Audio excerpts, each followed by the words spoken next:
Hello everyone, this is Balaji. இந்த வீடியோவில் வந்து பார்த்திங்கன்னா சில இன்ட்ரெஸ்டிங்கான கமெண்ட்லாம் வந்திருக்கு. அதை பற்றி பார்ப்போம். ஒருத்தர் வந்து கேட்டிருக்காரு, நிஃப்டி வந்து 30% வந்து விழும்னு சொல்லிட்டு ஆஸ்ட்ராலஜர்லாம் சொல்கிறாங்க, நீங்கள் உங்களோட கருத்தை சொல்லுங்கன்னு. அதுக்கு நான் ஆன்சர் பண்ணுறேன். அதுக்கு முன்னாடி ஒரு கமெண்ட் வந்து சுதாகர் அப்படின்றார். Hi bro, can we do chart analysis in any mutual funds like stock? Because we analyze and buy stock after reversal, so we can do the same analysis possible in mutual fund NAV points. It may helpful to understand and select good mutual funds. ஒன்று புரிஞ்சுக்கிங்க, mutual funds அப்படின்றது வந்து ஒரு scheme, ஓகேவா? So அது வந்து trade ஆகாது. அந்த ஸ்கீமில் பீப்புள் ஆர் இன்வெஸ்டிங். அந்த ஸ்கீமில் அந்த ஃபண்டு வந்து அந்த எந்த ஸ்டாக்ஸில் வந்து அவங்க இன்வெஸ்ட் பண்ணியிருக்காங்களோ அந்த ஸ்டாக் பர்ஃபார்மன்ஸ் பண்ணுறதுனால தான் இந்த மியூச்சுவல் ஃபண்ட்ஸ் வந்து உங்களுக்கு ரிட்டர்ன்ஸ் கொடுக்குற மாதிரி தெரியுது. இதுக்குன்னு வந்து தனியாக ட்ரேடிங் அப்படின்றது கிடையாது. ஜஸ்ட்டு இன்வெஸ்ட் பண்ணுவாங்க, வேணும் போது விற்பாங்க. பட் வந்து நம்ம ஈக்விட்டியில் டேரெக்டாக ஸ்கிரிப்டில் ட்ரேட் பண்ணுற மாதிரிலாம் அதில் நடக்காது. அதனால் வந்து அதில் ப்ரைஸ் ஆக்ஷன்லாம் வந்து இருக்காது. சும்மா சார்ட்டு கிராஃப் இருந்தாலும் அது அந்தளவுக்கு சும்மா அதை வந்து எங்கெங்கெல்லாம் டிமாண்ட் அண்ட் சப்ளை இருக்கோ அங்கே தான் வந்து ப்ரைஸ் ஆக்ஷன் வந்து யூஸ் பண்ணணும். Okay, right. சரி, நான் ஆக்சுவலாக வந்து ஆப்ஷன்ஸ்லேயே நான் யூஸ் பண்ண வேணாம்னு சொல்லுவேன். ஆப்ஷன்ஸ் ப்ரீமியம் இருக்குது பார்த்தீங்களா, அது ட்ரேட் ஆகும். ஆனால் லிக்விடிட்டி வந்து அந்தளவுக்கு இருக்காது. அதில் டிகே எஃபெக்டாக இருக்கனால வந்து அந்த டிமாண்ட் சப்ளை வந்து அந்தளவுக்கு வந்து ஆக்டிவாக இருக்காது. ஸோ அந்த டேட்டா இன்எஃபிஷியன்சி இருக்கும்னு சொல்லிட்டு அதில் யூஸ் பண்ணணும்னு சொல்லுவேன். மியூச்சுவல் ஃபண்ட்ஸ்லாம் வந்து அதெல்லாம் யூஸ் பண்ணக்கூடாது. என்ஏவின்றது வந்து ஃபண்ட் அப்ரிஷியேட் ஆச்சுன்னா, மியூச்சுவல் ஃபண்ட்ஸோட ஃபண்ட் ஓவரால் வேல்யூ அப்ரிஷியேட் ஆச்சுன்னா என்ஏவி அப்ரிஷியேட் ஆகும். டிப்ரிஷியேட் ஆச்சுன்னா அது டிப்ரிஷியேட் ஆகும். நீங்கள் வந்து மியூச்சுவல் ஃபண்ட்ஸ் கரெக்டாக சூஸ் பண்ணோன்னா லாஸ்ட்டு 3 months எவ்வளோ ரிட்டர்ன்ஸு அப்படின்னு வந்து கம்பேர் பண்ணியிருப்பாங்க. 1 year எவ்வளோ ரிட்டர்ன்ஸு அந்த மாதிரி கம்பேர் பண்ணி அந்த பர்டிகுலர் என்னென்ன சிலதெல்லாம் வந்து ஓப்பனாக டிக்ளேர் பண்ணியிருப்பாங்க, இந்த ஸ்டாக்ஸ்லாம் நாங்கள் டைவர்சிஃபை பண்ணியிருக்கோம். அந்த பர்டிகுலர் ஸ்டாக்ஸோட பர்ஃபார்மன்ஸை சார்ட்டில் பார்த்து அப்படி ஒன்றா நம்ம வந்து பார்க்கலாம். அப்படி நான் பார்க்கறது நான் டேரெக்டாக இன்வெஸ்ட் பண்ணிட்டே போயிடுவேனே அப்படின்னு உங்களோட மைண்ட் வாய்ஸ் எனக்கு கேட்குது. பட் வந்து இதான் நிலைமை. சரி, விஜயகுமார் அப்படின்றவர் நிஃப்டி 30% டவுன் ஆகும்னு ஆஸ்ட்ராலஜிஸ்ட் சொல்கிறாங்க ப்ரோ, இதை பற்றி உங்கள் ஒப்பீனியன் அப்படின்னு. ஆக்சுவலாக இந்த ஜோசியம் அப்படின்றத வந்து பல இதில் யூஸ் பண்ணுறாங்க. ஸ்டாக் மார்க்கெட்லேயும் வந்து சில பேர் வந்து இந்த ஜோசியத்தை பற்றி பேசுகிறாங்க. இது மார்க்கெட் இங்கே போகும், அங்கே போகும், இன்றைக்கி அமாவாசை அதனால் மார்க்கெட் வந்து ஒரு மாதிரி இருக்கும், இன்றைக்கி பௌர்ணமி, அது மாதிரிலாம் சொல்கிறாங்க. பட் வந்து அது நம்புகிறவங்க ஒரு சைடு இருந்தாலும் எனக்கு பர்சனலாக அது மேலே நம்பிக்கை கிடையாது. அதனால் நான் பர்சனலாகவே லைஃப்லேயே அதை வந்து பெருசாக அந்தளவுக்கு கேர் பண்ணிக்க மாட்டேன். அதுவும் ஸ்டாக் மார்க்கெட்டில், அதுவும் நான் ரிசர்ச் பண்ணுற ஸ்டாக் மார்க்கெட்டில் வந்து நான் அதெல்லாம் யூஸ் பண்ணுவேண்ணா. பட் வந்து ஒரு விஷயம் சொல்கிறேன் உங்களுக்கு, மார்க்கெட்டை பொறுத்த வரைக்கும் இப்போ இருக்கிறது வந்து மந்த நிலையான ஒரு விஷயம். மந்த நிலை அப்படின்றது வந்து மார்க்கெட்டில் எந்த ஒரு பெரிய ரிட்டர்ன்ஸும் கொடுக்காது. ரொம்ப நாளாக சைட்வேஸ் போயிட்டே இருக்கும், வருஷக்கணக்கில் போகும். வருஷக்கணக்கில் ஒரே குறிப்பிட்ட ஏரியாவுக்குள்ளேயே சுற்றிட்டுருக்கும். அதான் வந்து மந்த நிலைன்னு சொல்லுவாங்க. இப்போ மார்க்கெட் வந்து மந்த நிலையில் தான் இருக்குது. டவுன் ட்ரெண்டும் கிடையாது, அப் ட்ரெண்டும் கிடையாது.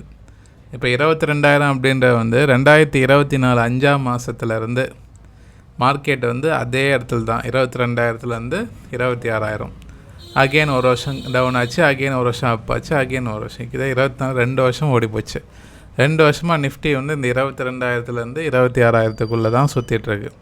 பர்சன்டேஜ்னு பார்த்தீங்கன்னா ஒரு 15-20 %க்குள்ளே தான் சுற்றிட்டுருக்கு மார்க்கெட். ஸோ நீங்கள் நினைக்கிற மாதிரி பெரிய பெரிய ஃபால் வரணுன்னா அந்த 30% அவங்க சொல்கிறாங்கல்ல, ஆல் டைம் ஹைலேருந்து 30%னால் கிட்டத்தட்ட வந்து பார்த்திங்கன்னா 18,000 கிட்டே இருக்குது. அது வந்து ஒரே நாளே நடக்குமானால் வந்து கண்டிப்பாக கிடையாது. இப்போ லாஸ்ட்டு ஒரு எக்ஸாம்பிளுக்கு சொல்கிறேன். அந்த இதுக்கு முன்னாடி மாதம் அந்த வார் டென்ஷன்லாம் இருந்ததில்ல, இந்த ரெசிப்ரோக்கல் டேரிஃப் அனௌன்ஸ்மெண்ட்டு, அந்த டைம்லலாம் மார்ச் மாதம், அந்த மார்ச்சோட கேண்டல்லே வந்து பார்த்திங்கன்னா இன்னும் நிஃப்டி வந்து ஹையும் உடைக்கல, லோவும் உடைக்கல. அதுதான் இப்போ நிலமை. அதனால் மார்ச் மந்தோட ஹையும் இன்னும் உடைக்கல, லோவும் தெரியுது அவங்களுக்கு. இது ஒரு சிங்கிள் கேண்டில். அந்த கேண்டலுக்குள்ளே தான் வந்து லாஸ்ட்டு 3 months-ஆக இன்னைக்கு வரைக்குமே, இந்த ப்ரெசன்ட் டேட் வரைக்குமே இதுக்குள்ளே தான் சுற்றிட்டுருக்கு. ஸோ இந்த கேண்டலோட ஹையும் உடைக்கல, லோவும் உடைக்கல. இப்போயே இப்படி நிலைமை. இதுக்குள்ளேயே கூட இன்னும் இந்த வருஷம் ஃபுல்லாக கூட ஓட்டலாம், சொல்ல முடியாது. அது எப்போ 22,000 உடைக்குதோ நம்ம அப்போ தான் வந்து ஒரி பண்ணோம். இதுக்கு முன்னாடி வந்து மந்த நிலை வரும்போது வந்து என்ன இருக்குன்னு பாருங்கள். இதுக்கு முன்னாடி வந்து பார்த்திங்கன்னா 2021லேருந்து 23 வரைக்கும் இதே மந்த நிலை தான். 15,600லேருந்து ஒரு 18,000 19 வரைக்கும் நிஃப்டி சுற்றிட்டு இருந்தது 2 வருஷமாக. கிட்டத்தட்ட அது வந்து அந்த டைம் வந்து ரஷ்யா உக்ரைன் வார் டென்ஷன் அந்த டைம் அப்போது 2021. ஸோ ரொம்ப நாளாக சைட்வேஸ் போயிட்டு அதுக்கப்புறம் பிரேக் அவுட்டாக ஒரு பெரிய அப் ட்ரெண்ட். ஸோ இப்போயும் அது மாதிரி நடந்துகிட்ருக்கு. ஆனால் இந்த கோவிட் கிராஷில் பார்த்தீங்கன்னா இது கோவிட் கிராஷ் வரத்துக்கு முன்னாடியே நிஃப்டி மந்த நிலை தான். கிட்டத்தட்ட வந்து 2018லேருந்து 2020 வரைக்கும் மார்க்கெட் வந்து ஒரே இடத்துல தான் 10,000லேருந்து 12,000க்குள்ளே தான் நிஃப்டி வந்து சுற்றிட்டு இருந்தது. எப்போது 2018 அதுக்கப்புறம் தான் ஒரு பெரிய பிரேக் அவுட் டவுன் சைடில் வந்து ஃபால் ஆச்சு. ஸோ இந்த மந்த நிலை வரும்போது மார்க்கெட்டில் இந்த மாதிரி வந்து ஒப்பீனியன் வரதான் செய்யும், மார்க்கெட் விழப்போகுது அப்படின்னு. பட் வந்து நம்ம டெக்னிக்கலாக நம்ம சேனலை பொறுத்த வரைக்கும் ப்ரைஸ் ஆக்ஷனில் அந்தளவுக்கு வந்து கான்ஃபிடென்ஸாக நான் வந்து ஒரு விஷயமும் சொல்லுவேன். சில யூடியூப் சேனல்லாம் வந்து பார்த்திங்கன்னா சும்மா பட்டும் படாமல் சொல்லிட்டு போயிடுவாங்க, நியூஸை வச்சு இதாச்சு அதாச்சுன்னு. நம்மளோட ரிசர்ச் என்ன அப்படின்னு தெளிவாக சொல்கிறது நம்ம சேனல் மட்டும்தான். அதுக்காகவே டெக்னிக்கல் மட்டும் ஃபாலோ பண்ணுறவங்க நிறைய பேர் இருக்காங்க. அதனால் 22,000 கீழே வந்தால் தான் நம்ம எதிர்பார்க்குற கரெக்ஷன்லாம் வரும். இல்லைனா இந்த இடத்துக்குள்ளேயே தான் சுற்றிட்டுருக்க வாய்ப்பு இருக்குது. இப்போ இருக்க கேஸ் படி பார்த்தா 22,000 கீழே வரதுக்கெலாம் வாய்ப்பு கம்மின்ற மாதிரி தான் தெரியுது. மேலே போகிறது தான் சான்ஸ் இருக்குது. எப்படி பாலாஜி சொல்கிறேன் அப்படின்னா, பேங்க் நிஃப்டி, நான் இதே bank Nifty long term chart காட்டுறேன் பாருங்கள். பேங்க் நிஃப்டி இந்த மாதம் சூப்பர் ரிக்கவரி. இந்த மாதம் இன்னும் 2 ட்ரேடிங் செஷன் தான் இருக்குது. இது வரைக்குமே கிட்டத்தட்ட 7%, அதாவது பேங்க் நிஃப்டி இந்த ஜூன் மாதம் அலோன் 7% ஏறி இருக்குது, இண்டெக்ஸ் அலோன். ஆனால் ஹெச்டிஎஃப்சி பெரிய மூவ் இல்லை. மற்ற ஸ்டாக்ஸ் எல்லாம் வேறு பேங்கிங், ப்ரைவேட் பேங்க் எல்லாமே நல்லா ஏறினதுனால bank Nifty fantastic recovery. So ஏதாவது ஒரு பெரிய கரெக்ஷன் வந்ததுன்னா பேங்க் நிஃப்டியோட பங்கு ரொம்ப முக்கியம். பேங்க் நிஃப்டி ஒரு மாதிரி அப் ட்ரெண்ட் பயஸில் கிட்டத்தட்ட ஆல் டைம் ஹைலேருந்து நெருக்கமாக போயிடுச்சு, இன்னும் கொஞ்சம் தான் இருக்குது. அப்போ நிஃப்டி வந்து ஃபர்தராக 22,000 கீழே வரலாம் ஒரு கொஷின் மார்க் தான், ஒரு லாஜிக்கலாக நான் சொல்கிறேன். ஓகேவா? ஸோ இதான் நிலமை. ரைட். நான் வந்து மண்டே எப்படி ஓப்பன் ஆகுன்றது வந்து நாளைக்கு நான் வீடியோவில் ஆட் பண்ணுறேன். இப்போதைக்கு வந்து உங்களுக்கு கொஷனுக்கு ஒரு லாங் டேர்ம் நிஃப்டியோட வியூன்றது உங்களுக்கு சொல்லியிருக்கேன். குமார் அப்படின்ற ஒரு can you review which sector attracting money flow early, தெரிஞ்சால் செக்டார் ஸ்டாக்ஸ் ஃபோக்கஸ் பண்ணலாம். Thank you. Hi Balaji sir, metal stocks பற்றி சொல்லுங்கள். இந்துஸ்தான் சிங் நல்ல டிப்பில் இருக்குது. ஓகே, இது நான் ரெண்டுமே இந்த செக்டார் அனாலிசிஸ் வந்து நாளைக்கு நான் ஸ்பெசிஃபிக்காக வந்து ஆட் பண்ணுறேன். கோல்டு வந்து பார்த்திங்கன்னா கிராஷ் ஆகுமா நிறைய பேர் கேட்டே இருக்காங்க. கோல்டு வந்து எனக்கு தெரிஞ்சு ஸ்டேபிள் ஆகும் தான் நினைக்கிறேன்.